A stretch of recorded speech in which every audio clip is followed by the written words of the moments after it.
Hello tout le monde, j'espère que vous allez bien. Je vous retrouve aujourd'hui pour une nouvelle vidéo tuto pour customiser cette boîte à œufs. Donc je l'ai déjà peinte quasiment entièrement. Donc j'ai recouvert de peinture violette. À l'intérieur la même chose. Donc on va ensemble la customiser pour en faire une petite boîte pour y mettre à l'intérieur des chocolats. Donc on va tout de suite commencer.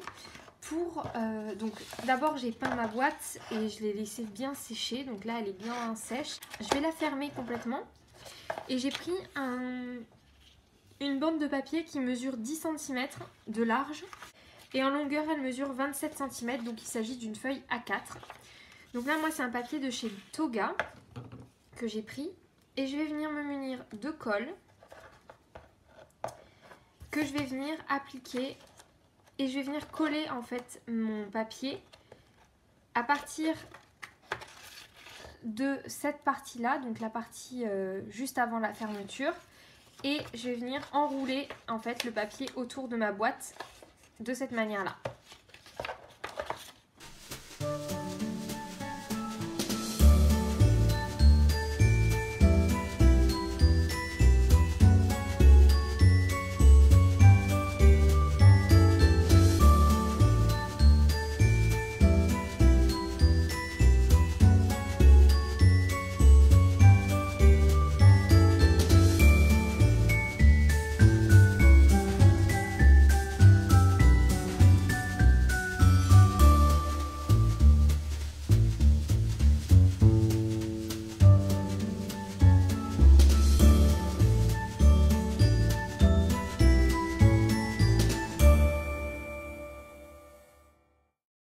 Pendant que le papier colle, le papier sèche, je vais venir appliquer des petites bandes de ruban. C'est du ruban qui vient de chez Action,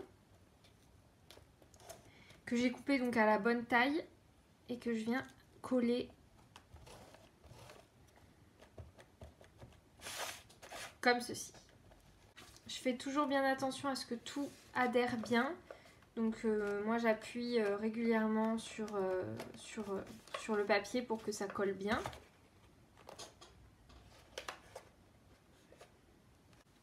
Pendant que tout ça sèche, je vais venir coller cet élément en bois de chez Sagapo Scrap que je trouve vraiment très sympa.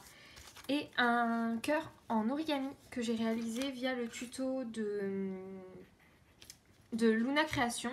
Donc je vais venir le coller sur je vais venir coller mon embellissement en bois sur mon cœur dans un premier temps. Donc je le mets un peu en décalé comme ça. Même carrément plus. Hop, voilà. Et je vais venir coller tout ça sur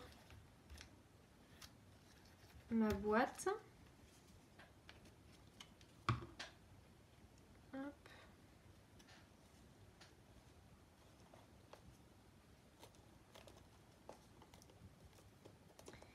Je vais bien laisser sécher.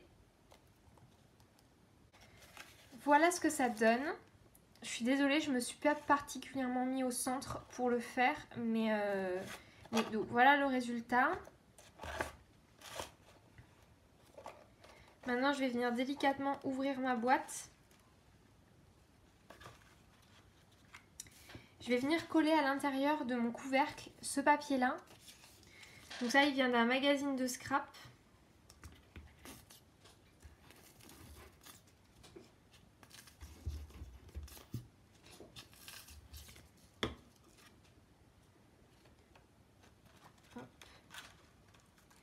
L'idée, c'est de venir camoufler l'intérieur de la boîte et de pouvoir y mettre une petite pochette. Vous allez voir ce qu'on va faire à l'intérieur. Je me suis munie de paille comme ça. C'est une sorte de raffia que je vais venir mettre à l'intérieur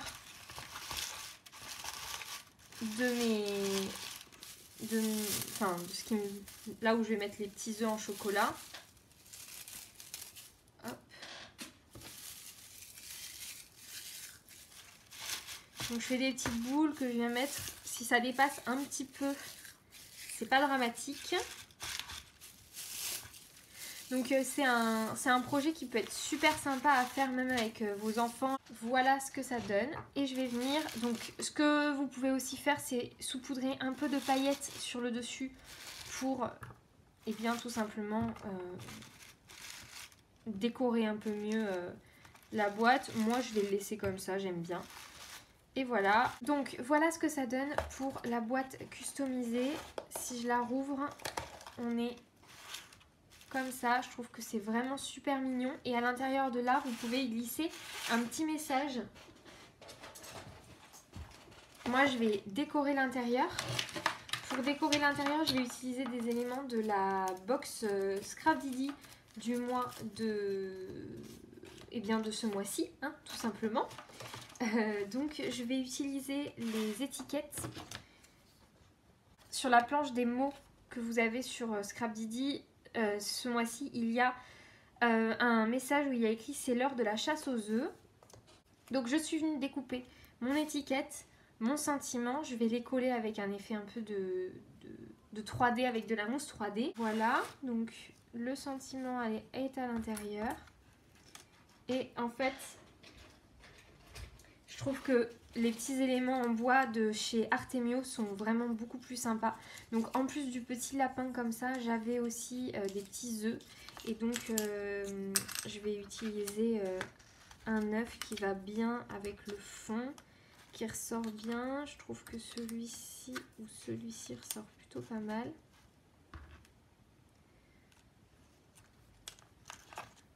Hop.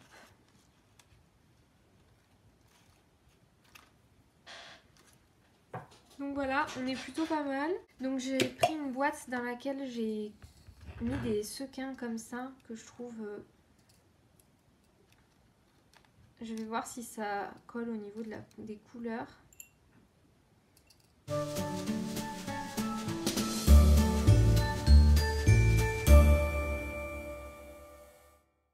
Donc en plus de ces éléments en bois, je vais y intégrer des sequins que j'ai achetés chez Noz avant le confinement, hein, évidemment.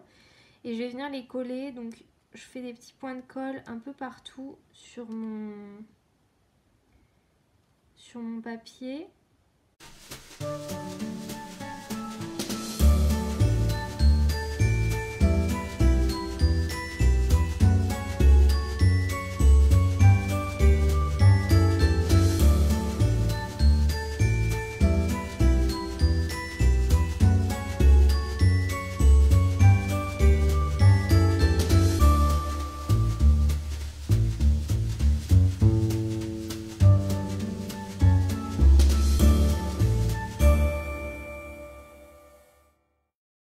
Donc voilà à quoi ressemble la boîte une fois fermée. Je trouve que c'est vraiment super sympa à faire avec vos enfants. Vous pouvez aussi arrondir les bords, entourer la totalité du papier avec du... Vous pouvez, je disais, utiliser du tulle ou quelque chose comme ça pour contourer votre boîte, contourer le papier blanc pour qu'il y ait moins de démarcation.